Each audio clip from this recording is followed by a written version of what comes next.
Today we're getting personal and we're interviewing today somebody that is very famous for making money. But we're getting personal. We're not that much talking about business as somebody that have pursued getting money online and also thinking that mindset was the whole root cause of me no getting the money I wanted. So today we're getting personal with Marcus to check his point of view on if mindset is actually a crucial important point for you to make money. Let's get it.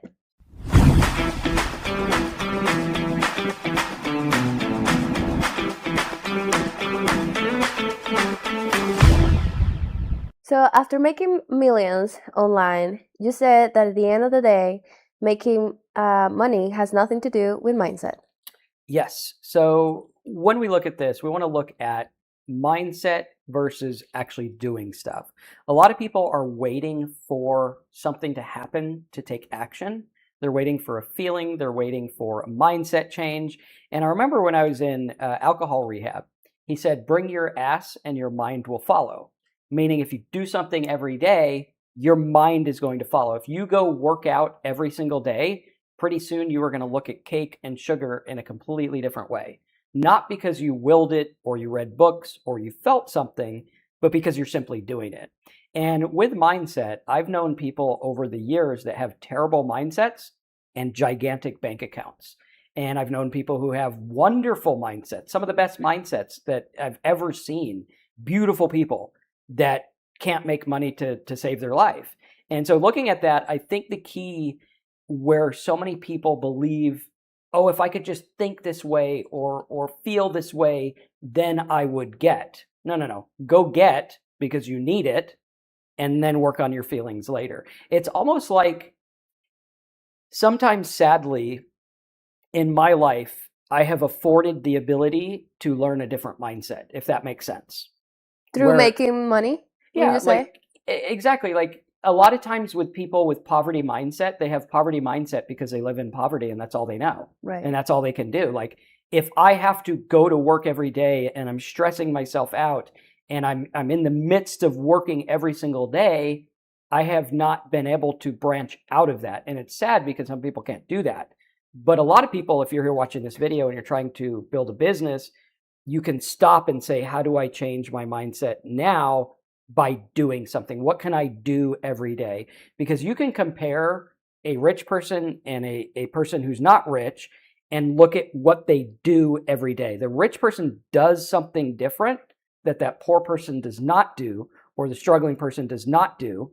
And if that struggling person did what the rich person did or does, right? Like look back in the beginning. What did Jeff Bezos do in the beginning? Mm-hmm. If I do what he did and I align things the way that they work now, I should be able to get a good outcome. Does it make sense? It makes sense. Knowing what you know about business people that have making a lot of money, especially in the beginning, what do you think are the core patterns in between all these people? Core patterns between people that are making money, I would say they find an opportunity and use it. So like what we're looking for is we're looking for gaps in the marketplace. Like you look at Tony Robbins, what was the gap in the marketplace? People wanted to feel better. They wanted to improve themselves. There was a big self-improvement wave when he was coming up. And looking at that, okay, he looked at that opportunity and he used it. You look at Alex Hormozy, okay, what did he do? He used the gyms that could not get sales and got them sales. Gap in the marketplace. When I first started, I was looking at different companies that needed marketing. A lot of them didn't understand it. They didn't know how the internet was working. They didn't know how to get customers. I was able to do that for them.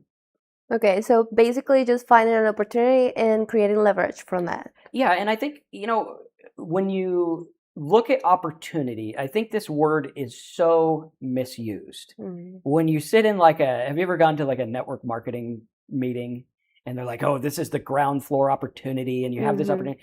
Opportunity is literally everywhere all the time. If someone is like, this opportunity you need to get in now, run, because there's opportunity everywhere. Entrepreneurs train themselves to see the opportunity. I train myself to see it in terms of keywords and what people are doing online and how certain things work, where other people are just trying to find an opportunity. But train yourself to see those opportunities, and I think it'll change your life. I mean, just spending a couple of days with you, I have learned. I just want my mind to process the same way that your mind process, because somebody can give you any topic, anything, and you can find 1,000 ways on how to make money around that topic. And to me, that's amazing, you know. And clearly, you don't need a mindset in order for you to learn how to think that way. Yeah, it's like a calculator doesn't need a mindset; it just calculates. That's right. And I think mindset and emotion are too intertwined in our life. Like you have law of attraction and feeling and church and all this stuff. And I mean, we were talking about it earlier. We know people who went to church, and the church would talk about all these great, wonderful people. And we go home and we're like, these people don't act like they went to church. They're terrible people. You need to keep going to church. And it's about feeling. It's about, do you want to be better or feel better? And I'll never forget the practical advice. I was fortunate to go to rehab. It was a difficult time in my life. But he had said, you know, do you want to feel better or be better? And we were talking about self-esteem. And everyone talks about, how do I feel better about myself? Well, do esteemable acts. And I was like, that's pretty simple. So if I want to feel better about myself, go help other people. Okay, yeah, I can do that. That's something I can do. And a lot of entrepreneurship and making money has to do with what you do. What you do will make the money. What you learn gives you options. The more you learn, like you've been here and learning things, gives you options, directions to take. I could build a website. I could do this. Now I have options. But what I do is going to make me money. Getting people in, buying an ad, making content, focusing on keywords, making a software and selling it. What I do is really, really important. Yeah, I think a lot of people get stuck or even procrastinate on the fact that they think that they need to change the way they see and think about things. And I think that can be a motivator, but then at the same time, you cannot trust in motivation. Yeah. Misguided motivation is probably the worst thing ever. Because if you're just motivated and you don't know where to go, like, okay, you're just going to run yourself crazy trying to think of things to do. Whereas if I do one thing over and over, like I tell people all the time, okay, I want to sell services to local businesses. Okay, that's pretty broad. You're going to have trouble with that. What if instead you're like, I am going to sell services to local magicians who want to get more clients? Okay, there's a business I can run with. There's something I can do. Trying to find that one thing and doing it really, really, really well. Jeff Bezos became the best bookseller. That was before he even sold wires and DVDs, and pretty much everything that is in this office was from Amazon. Before he did that, he looked at books. Why? Because there was SKUs, there was numbers, there was people searching for it. People searching for a book wanted to buy the book. He didn't have to be a good salesperson. Very focused. Gary Vee, wine library. Why? There was all these SKUs of wines. There were people looking up the wines. I review the wine. I get the traffic. I sell the wine. Simple. Staying the course. Keep going. Keep going. The problem is people look at Tony Robbins today and they're like, well, Tony makes videos about have a good mindset. So I'll make videos about have a good mindset. Why am I not Tony Robbins? Gary Vee makes videos about go do work. I made a go work video. Nobody cared because you're looking at what they did now, not what they did when they started. If you're going to go and you're going to do motivational videos, you need to look at the keywords, look at what people are interested in, understand what they're thinking, how to wake up motivated, how to do this, what is motivate. Look at all these things that make up the whole and stay that course, even when your video is terrible. The problem is people wake up, they get 3 views on their video and they, this is terrible. Nobody likes what I have. My first video didn't get that many views. Then I made one about the all-in-one SEO plugin. I taught people how to use a plugin. It was a 5-minute video. I wasn't even on screen. 25,000 views of people that were interested in SEO. Now I got an audience. Boom, boom, boom. You just keep going and going. And some will flop. Some will do good. We learn from what does good and we stay the course on one thing. If I'm going to be the SEO guy, I stay in SEO. Book guy, stay book guy until you can afford to talk about whatever the heck you want. You have to earn that right. And even in my business, I mean, I have a lot of people, I have not earned the right to talk about just money mindset. Nobody cares. I have to go for the specifics. And you didn't even start there anyways. You grew into it. Yeah, you grow into being able to talk about bigger topics. Exactly. So it's like find a pond that you can dominate and then jump into the bigger pond and so on as you grow as a person too. Exactly. Got it. Okay, so what would you tell yourself, knowing what you know about yourself right now and being sober, if you can go back to the days that you were already making money, right? Before you became sober. So if you can go back and talk to that person and teach just one lesson right now, what would it be? I would go through, so if I could teach the lesson, back before I got sober, I literally valued myself as a human being by the number I made daily. So I'd be like, log in, $5,000, I'm a good human being. $500, I'm worthless. And it was a day-to-day thing. I didn't understand this. I would say that back then, even though I had money, my mindset wasn't what it is today. And today it's not like, yay, money, good, I'm entrepreneur. I think ego is the enemy. Like that was ego. Like I'm good if I do. Instead, now looking at like, well, am I making progress? Progress is better than perfection. If you're waiting to be perfect, it's not going to happen. But can I do progress? Can I do one thing that would work? And if I could go back then, I would tell myself to make software that would make little amounts daily rather than chasing the big amount. Where I was looking at, yay, $5,000 today. Now I look at how can I make something that'll make me $20 a day and do that over and over and over again. I think that's a quick fix that we all chase in the beginning of trying to make it big. 100%. Yeah, like everyone wants to lose 100 pounds tomorrow. It's not going to happen. But if I stop one thing, like I remember one time I went and saw my aunt and she was really slimmed down. I'm like, what'd you do? I stopped drinking sweet tea. That's it. Just that. Just sweet tea. And then you look at it and it's like, okay, well, if that's a quarter of a cup of sugar a day, that's like what? 80 cups of sugar a year. That's all. No wonder you're big, you know, you ate 80 cups of sugar. It's a compound effect. Exactly. And that's super important, is compound effect. Like, can I do something today that will compound and compound and compound and grow?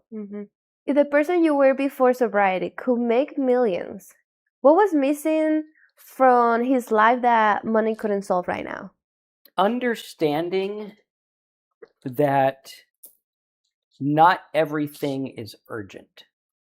I get people all the time who come to me and they're like, I am broke and I need to make money tomorrow. What is the fastest way to do this? What's the thing to do this? 9 times out of 10, they will come back 3 years from later with 3 years from then with the same exact problem. They're always struggling. It's always a cycle. What was missing from me was not sitting back and saying, this is going to be okay. I used to live life reactionary, where things would come at me and I would react, rather than intentional. Like, what am I going to do today?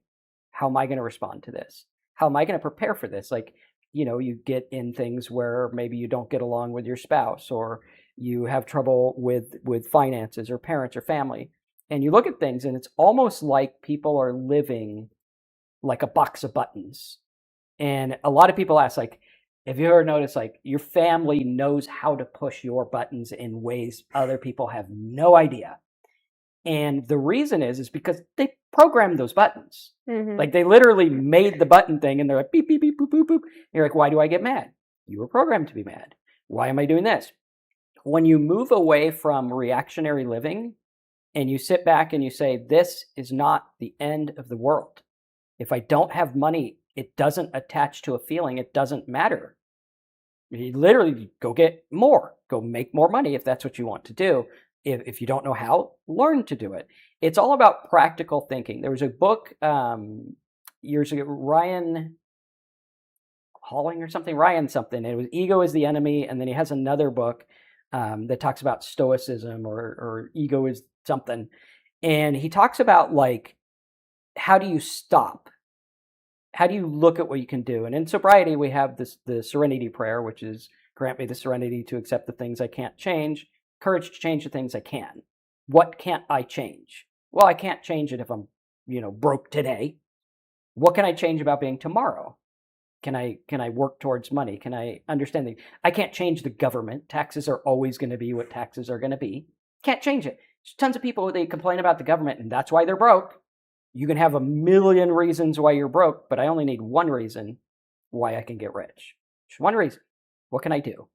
And I think that's the key, is understanding, like, looking at the world different, not why am I not rich? What made that person rich? What did he do that I didn't? And I always admired my dad. He was always like curious. Like, what did that guy do? I remember he used to be a car washer. And my mom's family was like, you should not leave the car wash. It's security. I didn't have any kids. It's like, take a risk, man. You ain't got no kids yet. When you have kids, you got to take a little more cautious risks. But he would go through and he was at the car wash and he kept seeing all these fancy cars go by. It's like, what do you do for a living? Oh, okay. Pretty soon he's like, better go be a realtor because those are all them fancy cars. Became a realtor, became very successful. And looking at, like, far too many people, this is one of the things I do like about what Tony Robbins says. He says people spend 90% of the time on the problem, not the solution. So you're like, why don't I have money? Why is it like this? Why is everything bad? Why is everything sad? Instead of, what can I do to make it different? And when you look at what you can do to make it different, you go figure out what's out there. Like, literally, we have the internet and AI. This is the best it's probably ever going to get in terms of I can make a living. Why are we not using it? I would ask, like, what are you using it for? You want to make money with AI. Well, what are you doing with AI that's going to make you money? Well, I asked it how to make money. Okay, that's your first mistake. It's not going to tell you that. We need to go through and say, well, how do I create something with this? How do I use this to leverage? This can program. Could I make a software? Could I go sell the software? Could I look at a software site that has all these rankings and, okay, what's the software I can make? Things like that. Like, how do I look at life like a puzzle, not a struggle? Mm-hmm. Does that make sense? Yeah, totally. I feel also that a lot of people either start at the very end of how do I do this, or they start at let me see what the most successful person is doing, let me start there. Mm-hmm. So they forget about the bridge and the gap that is in between. Mm-hmm. And then they don't follow. I feel like kind of what we have been talking about is like reverse engineer. Where's that person right now, and where do they start, so you can actually follow a step-by-step process that can get you there eventually. Mm-hmm. But then one of the biggest things too is consistency, right? Yep. People, let's say, how many people that show up at the gym in the beginning of the year? Mm-hmm. So many. How many people that show up at the middle of June? Mm-hmm. 0. 7 days is when it tapers. 7 days, exactly. So I think that's why only 1% of the population is successful. They can call themselves successful just because they didn't see an improvement in 7 days. Then they think that it's just a scam. Well, and there's also, like, it's kind of a taboo topic to talk about, but there are shortcuts. Like, there are things that I have learned in 27 years of doing this that I can take a new person and I can get them results tomorrow. Now, disclaimer, most people make nothing. Most people watching these videos make nothing. But there are things out there where I know if I put this on this certain site, it will show up in front of 10,000 people tomorrow. And if I have the right thing that they want based on data, jackpot, now I'm in front of 10,000 people. Either I'm the worst salesman in the world or I did it wrong. I should be able to make money, right? Being in front of people and understanding that, like, we're in an unprecedented time in history where you could reach 1 million people today. Mm-hmm. Like, literally, you can do it. Is it easier said than done? 1,000%. But where are the 1 million people hanging out? How do I get in front of them? Or, better question, how do I get in front of 100 people that want what I have to offer? Right? How do I get one sale today? How do I go out there and get it? Who's looking for this stuff that I can get in front of? Is there a Facebook group? Like people don't even think about that. Like you could share helpful stuff in a Facebook group. Problem is, everyone wants to get an affiliate link or a button to buy their product. I remember I was at a conference and they were talking about people who want other people to promote their stuff. And all the time I get people, Marcus, if you could just promote my thing, I'd be rich. Just share it with your audience, bro. Just throw it out there. And at this conference, they were talking about ways that they got hounded to promote an offer. And it was like below the radar. Like you should never do what these people did to try to get someone to promote your stuff because they thought that that was the key. But what they don't think about is the cost to me to promote that. I'm taking a email that I could send to my stuff and keep all the profit. And you want me to promote yours just because you think it'll work and you haven't even tested it. You want me to take all the risk. The problem is people don't want to take a risk. And because they don't want to take a risk, they sit comfortable and they don't do anything. It is a risk coming here on camera. What if someone doesn't like you? What if someone doesn't like my shirt? What if like a bunch of people talk about what my face looks like, which I do get those comments sometimes. And we dwell on the bad instead of like, well, I'm going to do this because I want to do it. And when I first started my business, we had, my wife was pregnant with my first kid and everyone was like, well, what's your fallback plan? What are you going to do if it doesn't work? I'm like, there's no way it can't not work if I do it because someone's making money online. I just need to figure out how to make it me.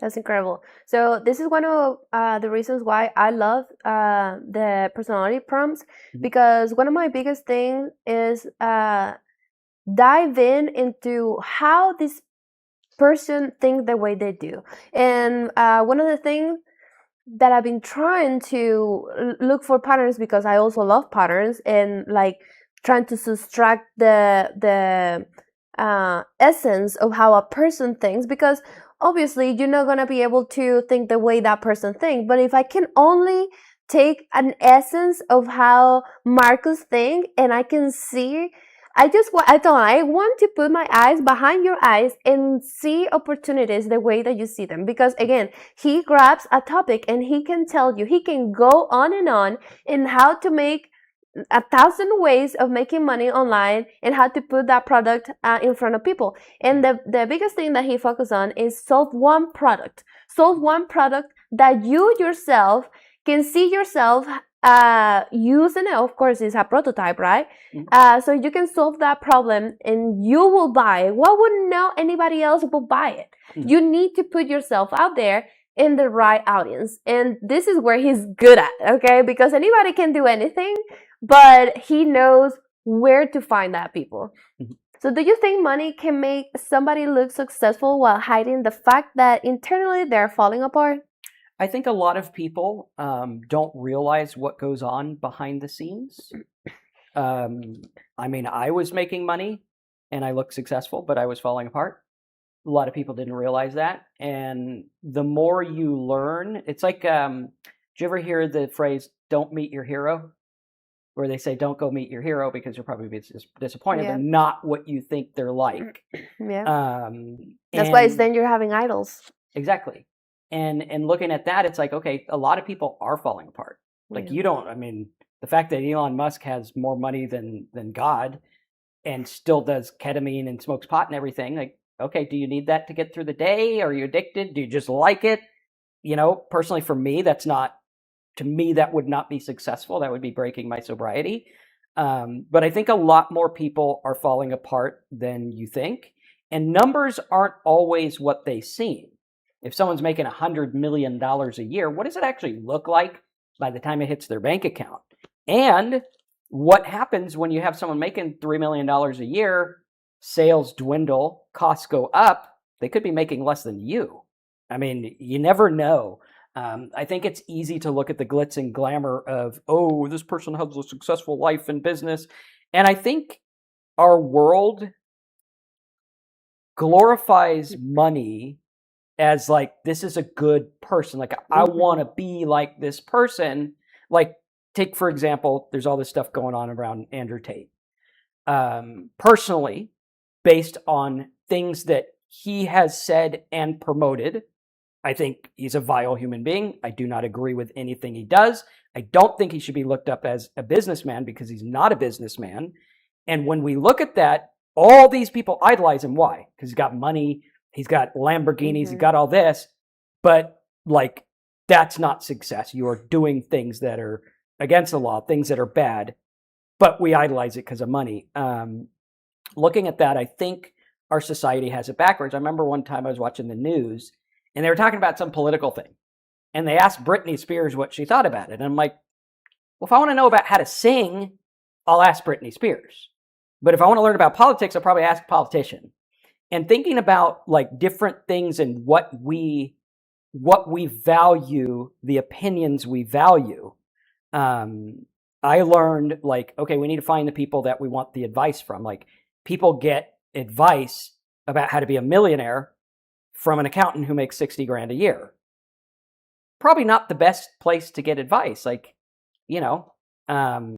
not really going to work. Like, we need the advice from the person who actually has done it and is where you want to be, not necessarily just the flash. And I think, yes, I think a lot of people are falling apart. And I think a lot of it's because you're trying to live this life that's inauthentic to you. Mm-hmm. Like, whether you have 20 grand or whether you have 20 million, you should be you, right? Like, all it did in the case of people that are doing bad things, like, money makes bad people amplified. Mm-hmm. Money makes good people amplified. Work on who you are now, but that's separate from your business. Who I am and who I like to be is completely separate from what my business is about. Yeah, I believe that successful depends on what you think successful is. Mm-hmm. And know that every person that makes money have it all figured out. 100%. Yeah.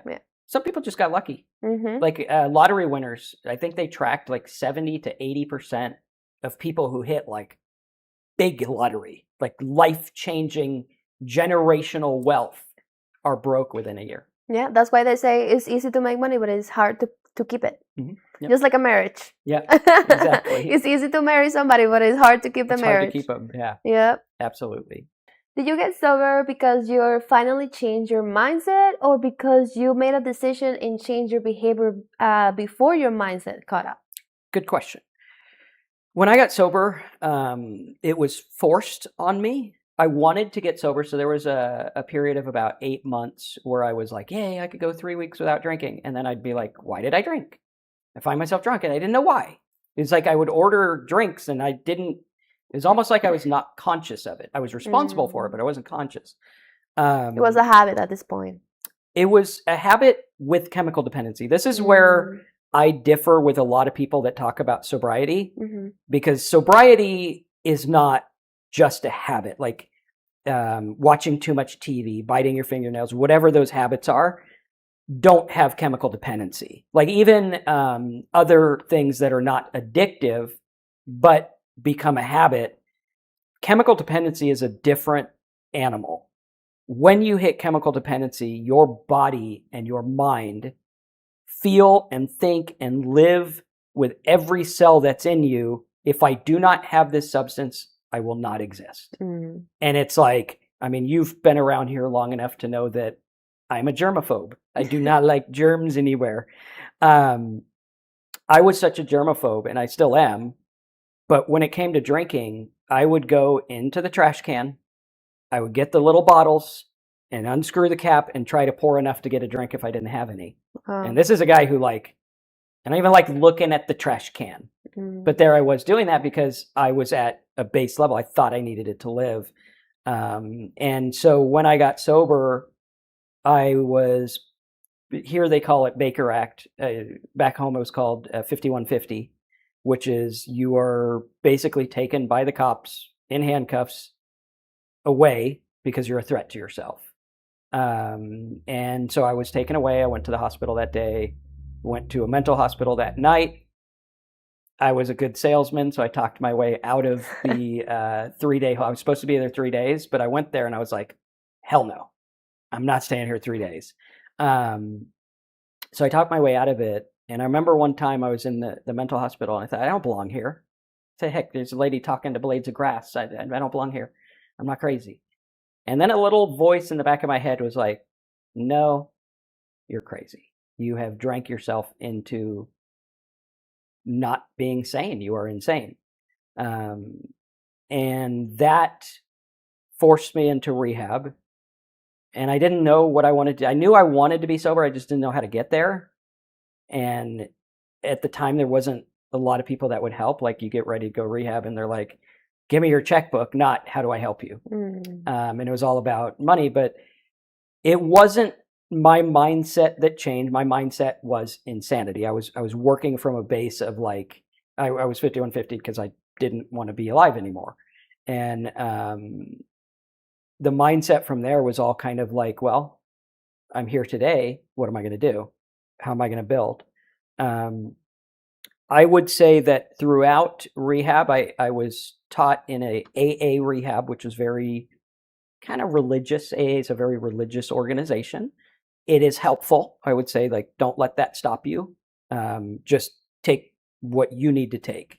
And then the mindset slowly changed. It came about 2 years after being sober that I really got started on the mindset I have now. Before that, I was like, okay, well, I'm just going to go day to day, enjoy my family, build, try to do my business, but it wasn't like an active type of thing. I would say being sober forced me to deal with things without alcohol. And it forced me to sit with things. Like, how do I feel? Someone yells at me and I feel this feeling that I had when I was a kid because I got yelled at, and I can't go drink that away. So what am I going to do? I have to sit with it. And sometimes there's good in sitting with things. And that's not to say if you're in an abusive relationship, just sit with it. No, not at all. Get the hell out of there. Get away from the person. But if you're safe and you sit with things, you learn, how do I sit with the feeling of, wow, I feel like I lost everything when I got sober. I'm not even in my house anymore. I'm renting a house. I feel ashamed. I feel bad. Well, I got to sit with it. And life goes on. And you learn that, like, you deal with things. Like, you lose people. People come, people go. Business comes, business goes. Money, all these things happen. And we're just going and keep going and keep going. And we're going to be okay. And that's a mindset that helped. Is just like, you're going to be okay. You don't have to drink. It's going to be okay. Going back to the idea of living on purpose. Like, how do I be above? It's like there's an old Zen quote. And he says, what's it like to be enlightened or Zen or whatever? And he's like, exactly like you are now, but you're 2 inches off the ground. So what does that mean? That means, like, there's a Bible verse, and I think a lot of people get this verse wrong. He says, in the world, but not of the world. What does that mean? Well, you're in the world, but you're not of the world. So you're here. And if you look at the Bible, it's actually very interesting. I think a lot of people miss the whole point. He talks about, like, how all the people that were around Jesus thought it was a political movement. And then when Jesus died, they were like, oh, we lost. He's like, you missed it entirely. It had nothing to do with politics. It had nothing to do with what's here in this world. And that's what that's like, is you're 2 inches above the ground. You're not in it. You're not in the fight. You're not letting anything absorb you or take you away from yourself. Yeah, you almost, like, you have a higher purpose or a higher calling or a different outlook. And it's ego-based. Like, when you're in the world and you're fighting and you're like, oh, that guy called me this name, we need to fight. Well, who cares if he called you that? He can call me whatever he wants.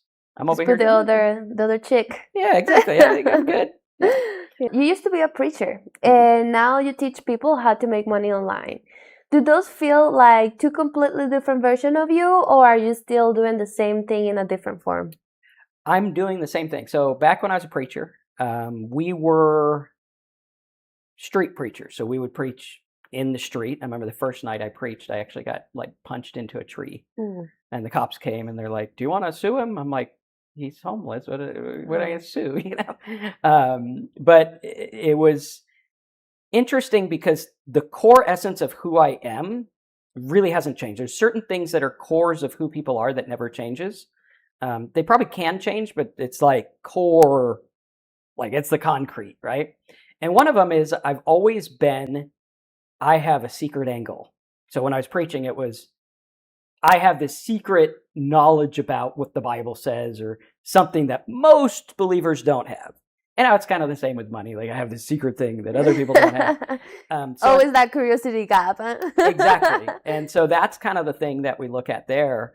But yeah, it's kind of the same thing. It's just a different angle. I'm still You're telling preaching about people- something different. Exactly. When you were preaching, did you believe making money was connected to purpose? And do you still believe that now? Do you still believe that now? So when I was preaching, I believed that money was in the way of preaching. I'm always all in whatever I do. So like when I was preaching, I was like, God says he'll take care of money. I don't care. It felt bad because people would want to give us money as we preach. And I was like, what are you doing? I'm at church. I don't got a basket. Keep your money. But then I learned like, okay, I remember one time there was this church that asked me to preach. And I went and preached. I gave it my all. And at the end, he hands me this envelope. And I'm like, that's it. I looked at it and it was the money. And I was like, no, you keep this. He's like, bro, you drove all the way out here. You did all your stuff. This is what we do. I'm like, okay. And I was reluctant. I felt bad about it. So I would say that money was attached to not good because I saw preachers. We grew up around a lot of TV preachers that they were money hungry. I mean, they were making hundreds of millions and they were scam, just terrible people. And so it was always connected to bad stuff, but I always wanted to be successful in my business aside from preaching, which is good because those preachers that I preached with actually did become a successful business. And I don't know how I would have dealt with that. I don't know if I would have had the awakening that I had with sobriety and my own business and stuff like that. Yeah. I grew up in a religious and a Christian household too. And I grew up with the mindset that money is the root of evil. So yeah, it's really hard to get your mindset out of that coming from a religious background, you know?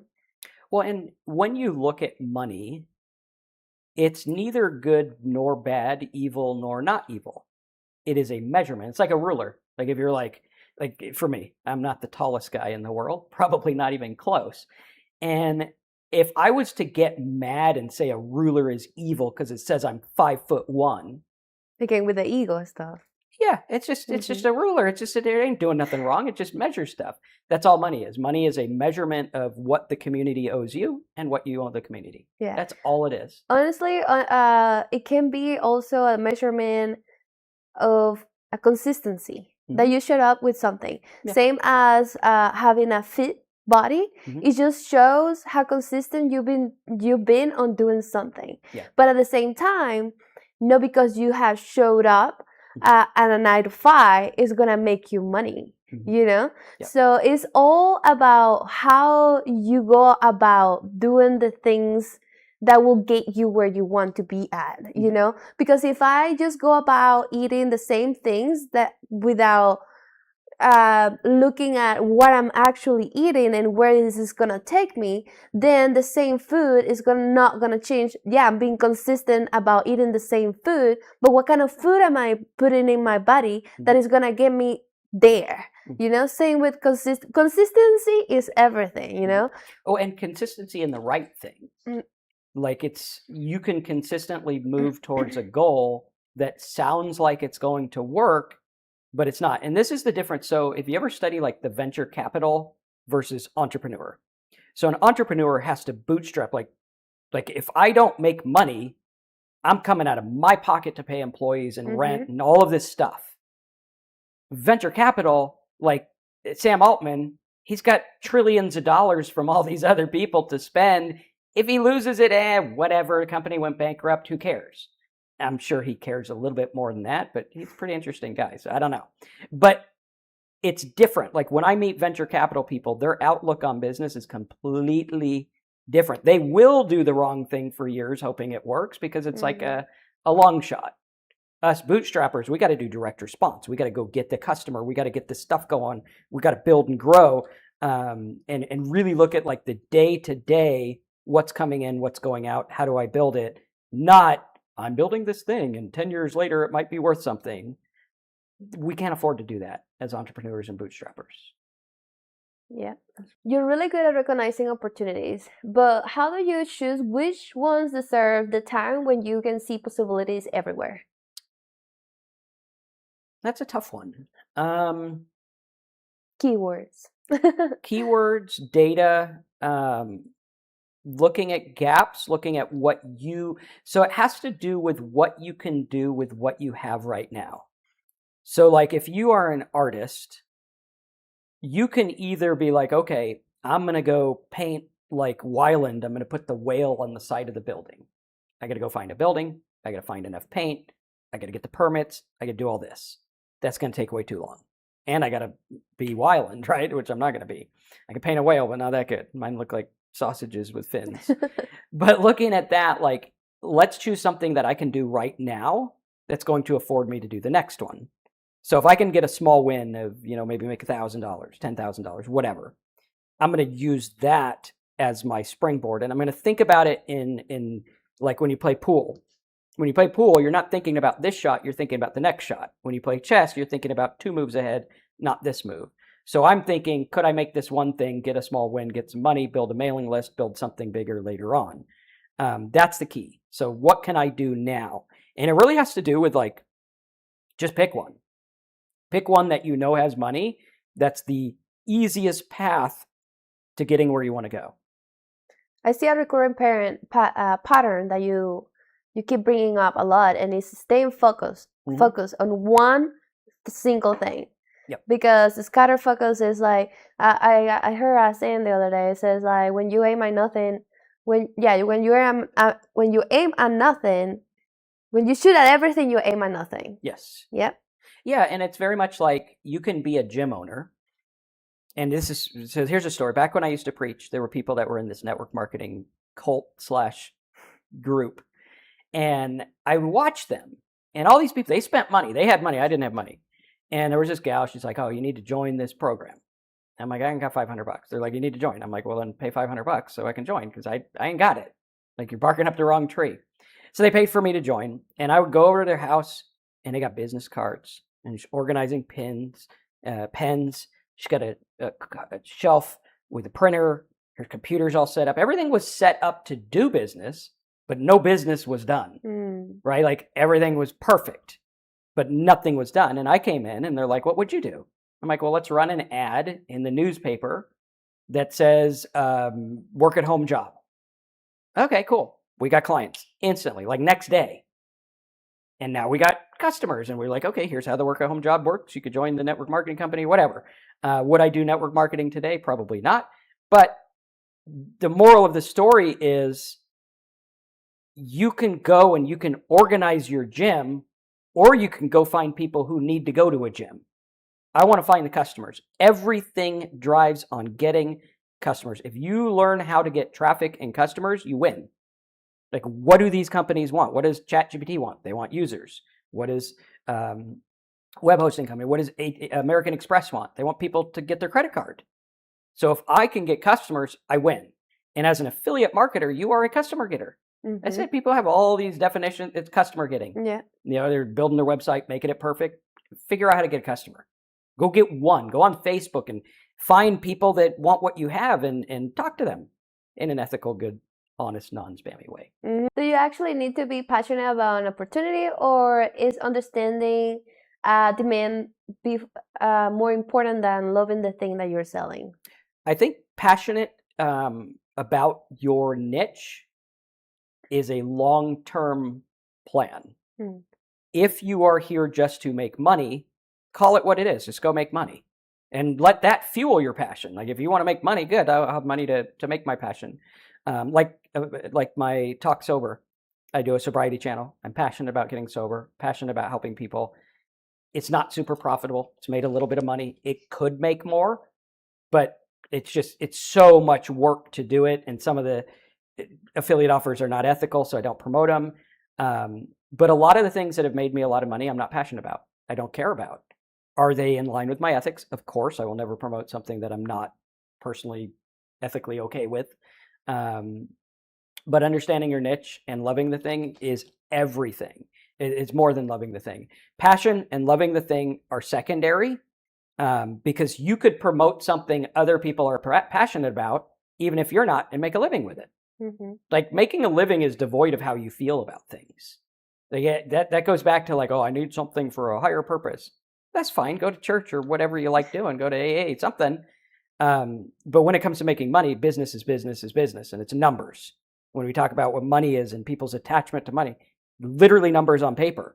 Like, I thought when I made $1 million, like some bell was going to go off and people were going to come in with like party hats and shit. It didn't happen. I was like, yeah, I made $1 million. Shit, no one to tell. Yeah, exactly.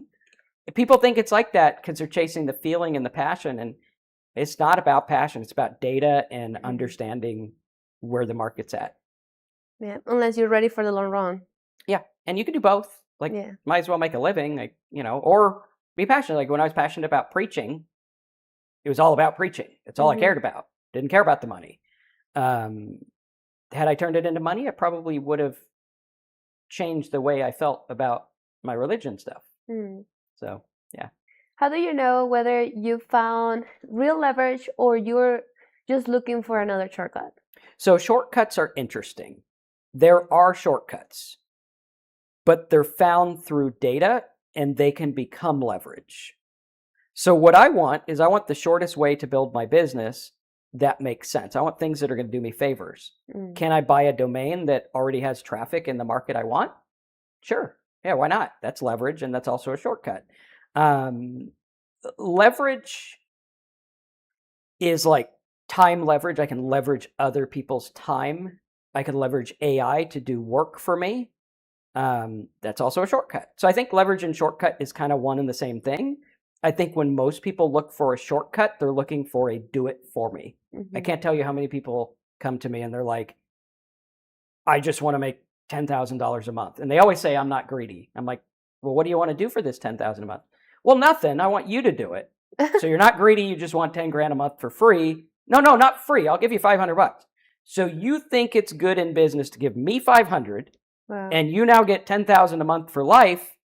This is why you will never be successful in business, because you don't understand the principle. And it's not your fault. You were taught that way. You were taught, invest in this and you'll get this. That's what we're taught. But we need to learn, how do I leverage my time? In the age of the internet, I could go and I could sell something to someone one time. Or I can make a video about it and it'll sell when I'm asleep. There's leverage, also a shortcut. I can go and I can make a press release and drive traffic to that. I can get SEO and people come to it every day. I can run an ad and people will see it every hour. When you understand leverage, it changes the game entirely. And when you understand that there are shortcuts, they're just not what people think. Like, people think a shortcut is like, I'm going to take a nap and lose weight.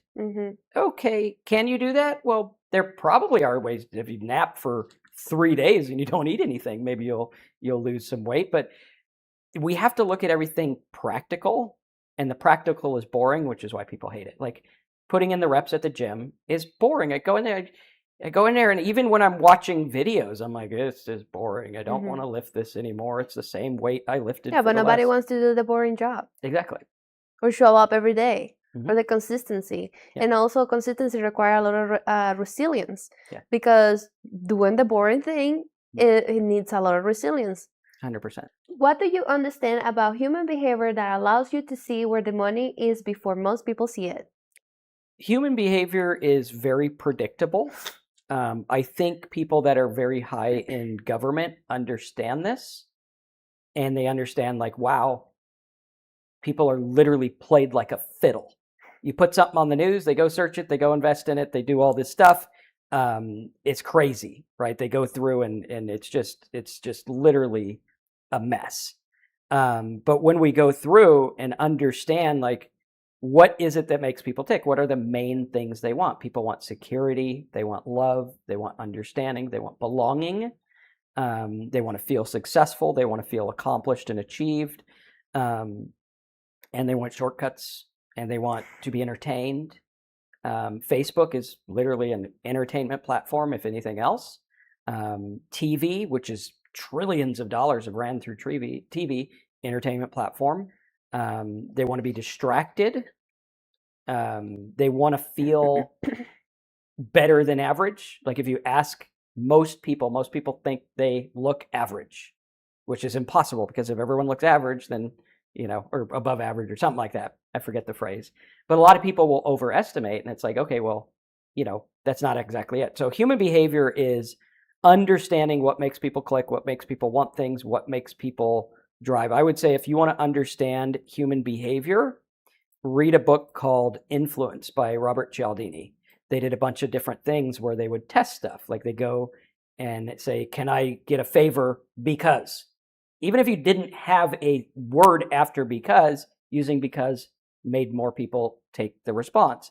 With internet, I was lucky at a younger age to see massive amounts of data of what people would click and what they would do and what they would respond to. So it was kind of like you got to see your own data. Now you can use AI to understand that data or look at old reports and things like that. Seeing where the money is in knowing what people are eventually going to do. Like, I don't need to know what someone needs to buy today. I just know they need to buy it. Like, all these people on Facebook today, on Instagram, are worth nothing. Literally worth nothing. What makes them worth something is when they raise their hand by clicking. I'm going to click this ad. I want to see this thing. Oh, what happens over here?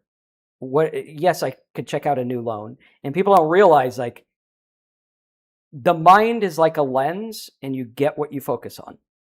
So if you direct someone's mind, like, hey, shocking report reveals how homeowners are saving 10% or whatever. Now I just got those people interested.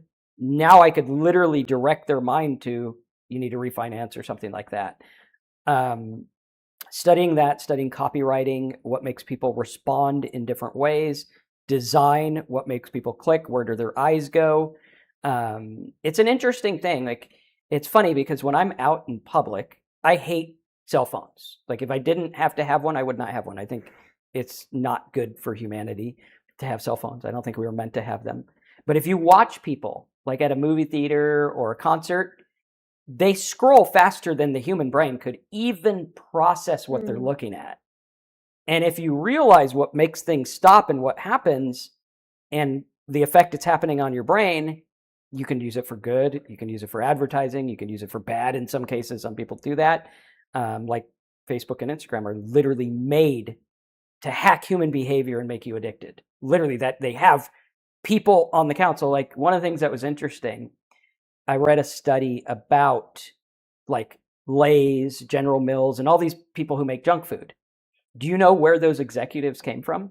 Where? Cigarette companies. Wow. They were literally trained to say, well, what chemicals in this food will make people addicted? And then I'm sure they're probably behind like weight loss pills too. Like, oh, hey, we got a cure for the problem we made. Sounds like it's the pharma. Exactly. And when you look at that, it's like, okay, well, I can use that for good. I can make things that are helpful. I can make a web page that helps people see something different or whatever it is. Human behavior is very predictable, and I would say try to understand it. Understand what makes people do what they do. Why do they click? Like, if someone's motivated, like you're motivated to go to the gym, why? Why are you motivated and other people aren't? Why is there someone on the couch that eats cupcakes all day and you're like, let's go to the gym? What is that difference? Why are you motivated? Because if you can get someone motivated to click, buy, fill out a form, sign up for something, you win. It's about getting a customer. And if you can understand, like, why are you motivated enough when other people are not? There's a driving factor. And I'll bet you that person that's on the couch has that driving factor just for something else. Has making money online become so natural to you that it doesn't feel exciting anymore? And if it has, what keeps you doing it? It's ups and downs. I'm excited about a new project that I can figure out. I love figuring things out. So if I can make a software, a tool, or whatever, I could just get lost in that forever.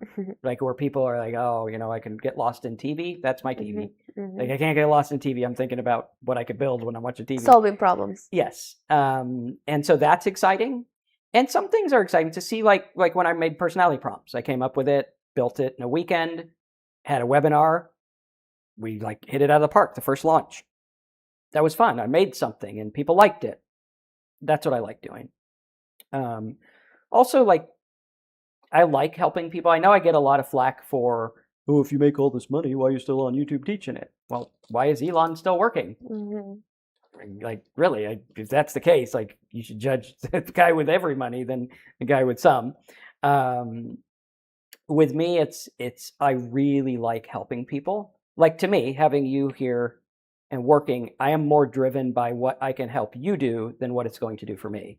Like to see you be like, wow, I built this thing with Marcus and now I'm making this money and here's what it does. That is more fulfilling than, yay, I made another 50 grand or 100 grand or whatever. And even when my students do, I had a guy come to me, he's like, dude, I did this thing, it made like $800. I'm like, that's awesome, man. That's more exciting than me making 8,000. Yeah, exactly. Very fulfilling. And it's purpose driven. Yeah. Yeah. And it's fun. I like helping people. I like hearing their stories. And I like being creative. I love, if I could just make videos dissecting businesses, that's what I do. I love looking at the Honey app or GoodRx. Fantastic business model, super fascinating to me. The gal who makes $1 million a year helping people use Microsoft Excel. That's the coolest thing. It's how did she do that? That's cool. Those are the kind of things that really, really they make my brain turn. And my brain needs to turn. It can't just sit and be idle. I see. Well, that replies exactly to this question. Mm-hmm. Are you still building because you generally want more, or because building is the only mode you really know how to live in? I think I like building. In the beginning, it was let's take care of my family and make money. Now it's more my kids are older. What am I going to do? Mm-hmm. I like building. I like meeting entrepreneurs and helping them. I like going to these entrepreneur meetings and seeing people with good ideas, like Tim. Tim's got great potential. He just needs, here's your guidance. Those kind of things really, really work with me. And I like figuring out how to promote businesses. And I like the online space. I think it's cool. Yeah. I'm probably just a nerd. I feel passionate people always get obsessed about something. Yeah. Leverage that. I think it's like Alan Watts says. He's like, you can always find something to worry about if you're the worrying type. Mm-hmm. It's not so much the content, it's the working. My brain works this way. So give me a car and nothing to do, and you will have a car that is taken apart that I don't know how to put back together because I want to figure out how it worked. And a true story, when I was a kid, I remember one time my family came home and they're like, we're going to watch a movie. And this is back when we had the tape player. I am old. And the tape player, I took it apart and they're like, let's watch a movie. And I'm like, I don't know how to put it back together, but I had to figure out how it worked. And I sort of did, And I remember when I was a kid, you had the tape deck in the car and the CD player, you had to put the tape in so that the CD player would work in the car. And I wanted to figure out how that worked. So I took apart an entire radio. Oh my goodness. To get this one part that made it work, and I made it work. And I remember my dad had his new car, and I'm like, let's listen to music. He's like, I ain't putting that damn thing in my car. I'm like, trust me, and he trusts me, and it worked. But that's that's how my brain works. And some people, they have the brain and the mindset of, I'm sad, everything's against me, and the world's against me. The victim mindset. And the fact is the world doesn't really care. Mm-hmm. It's not people don't think about it. Anxiety is about worrying about what people are thinking. If I'm anxious in a group of people, they're too anxious to worry about what I'm doing. Mm-hmm. Most people don't even remember. You meet someone and you're like, what color shirt did they have? 9 times out of 10, you don't remember unless you love shirts. Then you remember. Or it was like a neon shirt. Exactly, yeah. What happens when the thing you were chasing finally becomes normal? Do you enjoy it, or does your mind immediately start looking for the next opportunity? Both. Yeah, I enjoy it and I look for the next opportunity. I don't think I could ever quit because I would be bored. Like people who are like, "Why don't you go sit on the beach?" I'm like, For how 'Cause- long can I yeah, do like that? the waves look the same every day. Like, what am I gonna do? Like, it's cool. I love the beach. It's fun. Um, but I like to keep active and I like to think and I like to challenge myself. Um, yeah, I think in life there's just builders and creators and there's relaxers. Sometimes I Yeah. wish I was a relaxer, but I'm not. Yeah. That it doesn't work for us like that. Yeah. Yeah. Did the drive that made you successful come from something healthy, or did you succeed because of the part of yourself you eventually had to outgrow? I think the drive that made me successful probably came from a need to compensate. I was bullied really bad as a kid. Being short was difficult. And my older brothers were always like the loud ones, so they got the attention. And so I was always like, I need to make it. So I think it was like a self-value thing, which is where it came to like, I made $5,000, good person. Made $5, terrible person. So I think that part I needed to outgrow. It's still there. Like a lot of people think, oh, I'm going to go to therapy and I'm going to be all fixed. No, it's still there. It's like alcoholism. When I learned very, very key things, it's like these little things that you latch onto, sayings. Some of them are good, some are silly, some are whatever. Some that I latch onto is like, you don't ever get rid of it. Your brain doesn't get rid of something that worked. Alcohol is always in the back of my brain because it worked for something. I don't drink now because I found something better. Now, it took a while to find something better. For the first 2 years, I was like, that was the best there is. And I couldn't do it. So I think people that are looking for this outgrowing or this stuff, it's like, it's always there. Like some days, still today, I'm like, I'm a terrible, wait a minute, why am I thinking that? So it's... I think it's a way of training your mind too. One, it's a journey, not a destination. Mm-hmm. Like, it's all the journey. Like, enjoy the journey. Because the destination isn't what you think it is. The journey is the good part. Like, looking at, when my wife and I met and we were struggling, those are some of the best times of our life. Because it was a journey. If I was sitting there like, oh my God, we need to get rich, what the hell's going on? Which I was, but if I was completely in it, I wouldn't have enjoyed those times. And that's the key. It's like, you're never perfect. It's never going to be perfect. That dream of sitting on the beach and everything's taken care of. If you worry about money now, get a bunch of money, you think you're not going to worry? Look at the rich people. They're terrified. That's why they become politicians, because they're like, I need to control shit. What if I lose this? Like,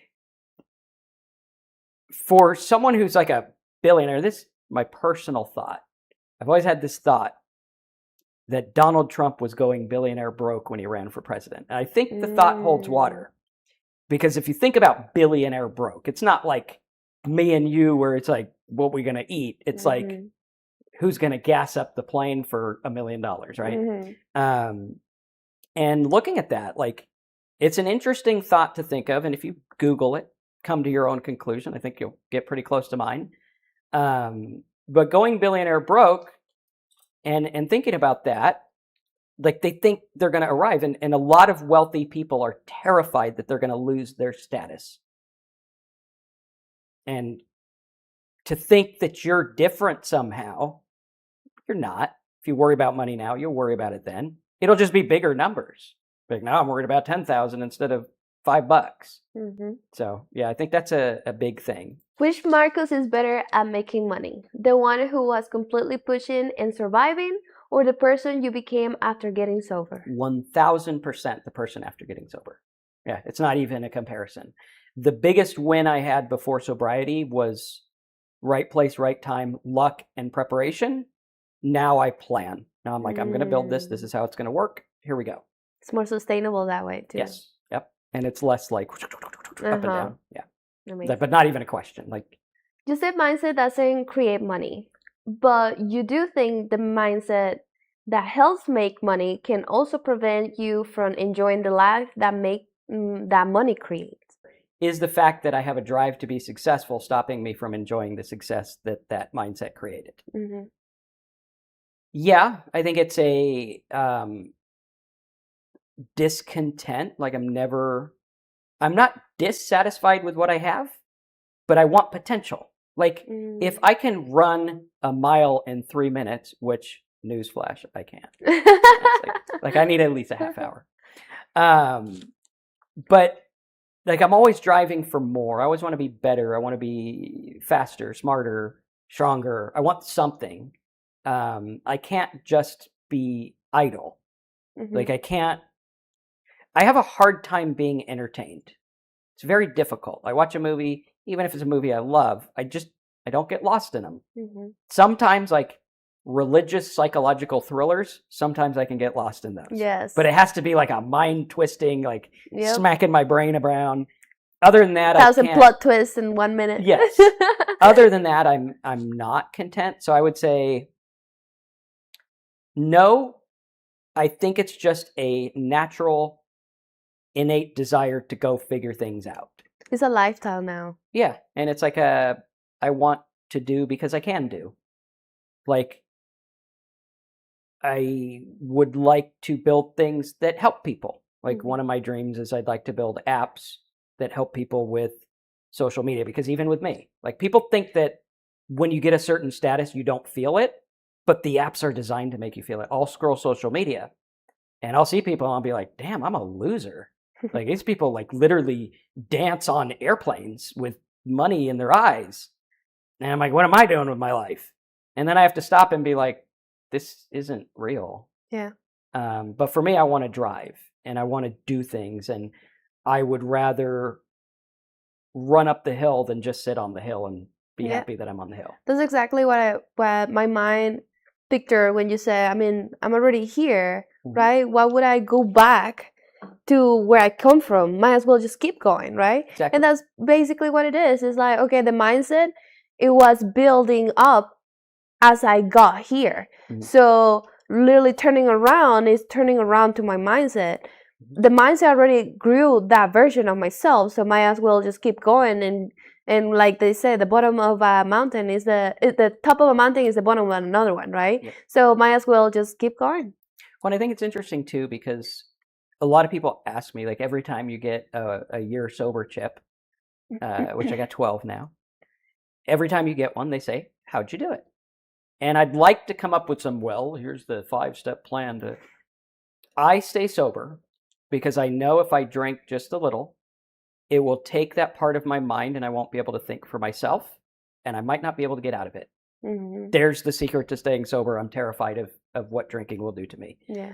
And it might sound silly, but that's literally what it's like. I don't want to go back. I remember what it was like. And in our minds, it's interesting because oftentimes I compare sobriety to an abusive relationship, right? You have the girl who meets the guy and he's just a total jerk and everyone knows he's a jerk and he treats her like crap and sometimes abusive. And the girl makes excuses, keeps going back, making excuses, all of this stuff. And you wonder, like, why would you do that? Girl, get up, get out. What are you doing? Alcohol is the same way. You have a built-in forgetter and you have a memory of something that's better than it actually was. Like I go to a party, I'm anxious, I drank, 15 minutes later, anxiety's gone. Interesting, man, that alcohol stuff really works. No, if you go to the party and you don't drink, 15 minutes later, you're going to be comfortable and you'll feel fine anyway. We attribute it to it. Oh, that guy pays my bills. That guy makes me feel this way. Nobody else is really going to like me. He does, and you make all these excuses and excuses and excuses, and you stay stuck. Rather than looking at it and being like, that's how I used to think, and I don't want that again. I used to think I was broke all the time, and I had to be broke, and all these rich people had this, blah, blah, blah, blah, blah, instead of just going for it. Now, I look at entrepreneurship differently than a lot of people. When you see people that are born in poverty, they do not have the same choices I have, being born to a dad who makes six figures in the 90s and a house that we were fine in. Like I didn't grow up in poverty and gangs and drugs. I had more opportunity than those other people had. So looking at that, most people are like, oh, everyone's got the same opportunity. No, they don't. And with sobriety, I learned if I grew up like you and everyone treated me like I treated you, like you were treated, and all of these things happen, I would be you. Mm-hmm. I would make the decisions you make. I would make the choices you make. So even the girl who can't get away from the abusive relationship, something in her mindset, in her life, made her that way. And for me to think, oh, she's just weak. No, she's not. She was programmed to be that way. And it's our job as strong people to help them out of it. And looking at that, it's like not everything's created equal. Some people watching this are completely struggling. They might not have the mindset or the mental capacity to be able to do certain things. And I learned this because I drank and it completely altered the way that I thought. Like when you go into for a surgery or procedure, they give you the drug. I always try to fight it, and I never win. They're like, count backwards from 10. I'm like, I'm going to make it to 100. And I'm like, 90. I'm like, out. And I could be like, oh, I'm weak. No, you're not weak. That's literally what that does. Mm-hmm. It's like abuse. Abuse makes people feel a certain way, which is why it's called abuse. And I would say count your blessings where you're at, because there are some. Start from a place of, I'm going to make my way out of this. I'm going to do what I have to do to get out of it. I am not a victim. There are things that were put on me. It's the cards I was dealt. Am I a victim of the cards? No, I just got shitty cards. I'm going to try, if I have the capacity to see myself out, I will see myself out of it. Some people don't, some do. I think with help, everyone can. But it's really about like going forward and starting one thing. I can do one thing today. I can't make the next Amazon today, but I could sell a book. Mm-hmm. And I could sell another book. I could sell 10 of them. Build, grow, keep going, slow, persistence. Is making money a science that almost anyone can learn, while fulfillment is something completely personal that no formula can solve? I think making money is absolutely a science. It's literally a box of codes that you figure out and it works. And you can get it. I can get it. Someone who doesn't know how to get it can get it, as long as they know those codes. Fulfillment, I think, changes. What fulfilled me before does not fulfill me today. What I thought would fulfill me never has. I thought money would fulfill me. I thought if this person would be that way, if this would be that way. And I learned the best you can do in life is ask someone's cooperation. A lot of us are fighting people. If this person would do that, if they would just buy, if this would do that, if she would just show up on time, if this person, all of these things, I can't control them. I can control what I do. And fulfillment is elusive. It will change. And what I do is I look for fulfillment where I'm at. Right now, if you're safe, if you've got enough food to be okay, sit and enjoy the fact that you're okay and you're better than most generations that came before you. Like I was not born in the 1400s where you were like beheaded for not reading a book, or absolutely, burned for reading another book. So you're better off. And this is where, like, a lot of people don't know this about me, but I lean towards different political views that support more people than just capitalism. And it's either way. Like I love capitalism too, because capitalism has made it to where we can have lights and air conditioner and pools that are dug and all kinds of fancy stuff. It has elevated our life. So there's like a catch-22 where it's like, oh, those billionaires. Okay, but your life is better. Mm-hmm. The problem in life is you're looking at what someone else is doing. Mm-hmm. Social media. Turn the phone off and you will feel better about your life tomorrow because you're not comparing. Like if there was no billionaire, you wouldn't feel bad about where you're at. Mhm. It's funny because our worldly society has made it to where the comparison is different. In the old days, my grandpa would be like, that guy up there on the creek, he makes all this money. And I was like, yeah, well, I make as much as the guy on the creek, so I guess I'm doing all right. But the internet makes it where now you're comparing yourself with a trillionaire. Yeah.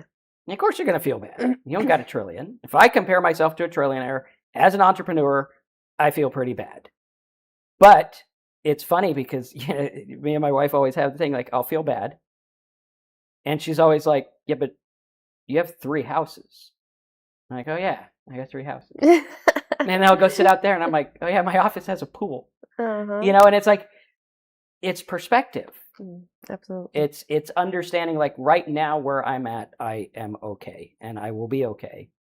I just need to move from where I'm at now and be grateful. Grateful for what you have. I'm great. Like out of a rehab, he's like, best advice. And it was funny because I went to rehab and I got this coach who was like this young guy, dude bro guy. And I'm like, this is so not going to work. And then they stick me with this other guy. And he's like this guy with his ponytail. It's like in his 70s. Taught like college in 5 different languages. Dude was like a brain with legs. And he's like, you know what? Some days you just feel like shit. That's good advice. Some days, like, you want to go work out, you want to feel good, you want to be productive, but some days you just feel like shit, and that's okay. For a sober person, if you get through that day without drinking, that's a freaking win. That is an absolute kick-ass win. You don't need to make $1 million. You just get through sober, and I've had days like that. And some days it's okay to just be okay.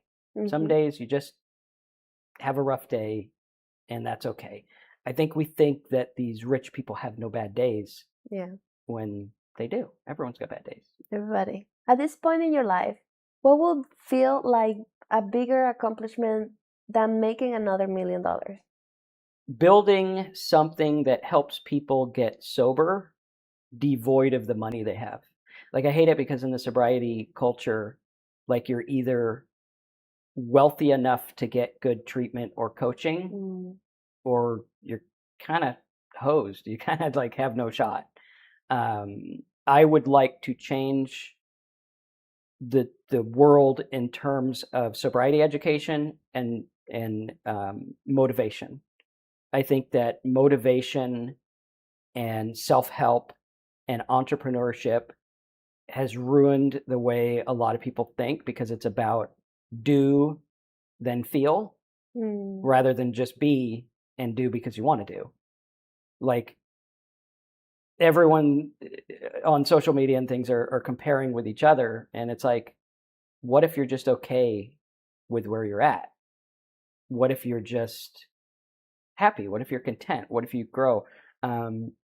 Looking at that, like, Think and Grow Rich and all these books that entrepreneurs hail as the Bible, I think they do wrong because it's all about this mindset that will make you get rich.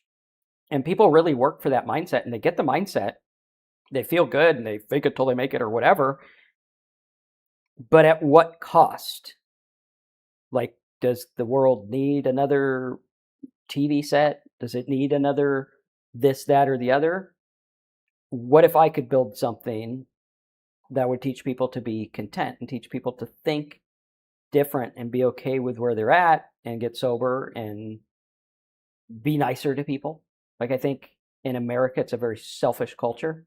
Like, I love other cultures because they're like so family oriented. They're like, hey, if I have family, that's good. Here it's like, screw family, let's get rich. And I think that's important.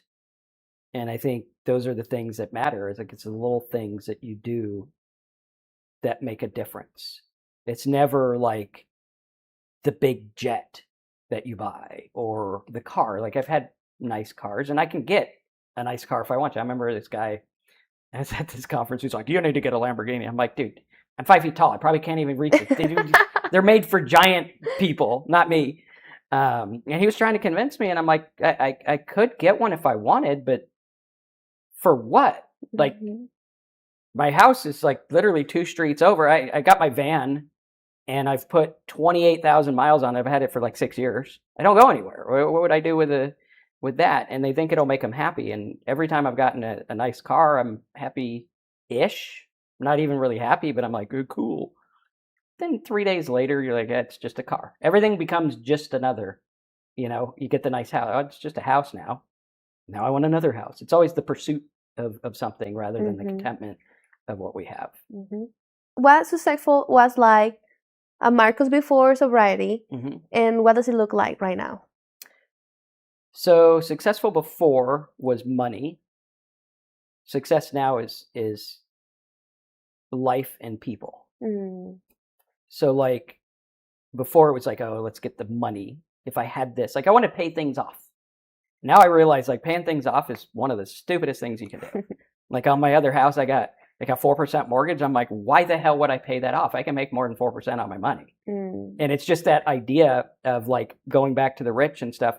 The rich look at debt completely different than poor people. It's weird. Yeah. It's almost like they don't care about it. Like they'd rather they live want on more debt. debt. Yeah, exactly. Like it's like the government. This is something I learned in sobriety. I used to be very, very Republican, pay the debt. Actually had a domain, fix the debt, sold it for 25 grand to this Republican organization. I bought it because I believe that stuff. Luckily I made 25 grand on a $15 domain. But the national debt, like you're familiar with that, right? What do you think would happen if you paid it off? So we're good Republican Christian people who pay our national debt. What would happen? We'd be broke. Yeah. Debt is money. And when you understand that, it's like, wait a minute. So we're like all these people. I remember when I was a kid, there was this Ross Perot. He's like, we need to pay this $4 trillion debt. And I believed it. I'm like, oh man, we're going broke. No, we're not. Debt is money. People who say Social Security is going broke. Social Security was made to go broke. It was literally created for people that had already retired with no money in it, paid in from other people. It keeps going and going and going. If it's not broke, it's not doing its job. And when you look at debt and everything different and accomplishment, like paying off all your debt isn't necessarily the pinnacle of success. Being debt-free isn't necessarily the pinnacle of success. It's understanding how to use leverage in a different way. So back then it was, if everything's paid for, I'm okay because I don't have any bills and I don't have to work.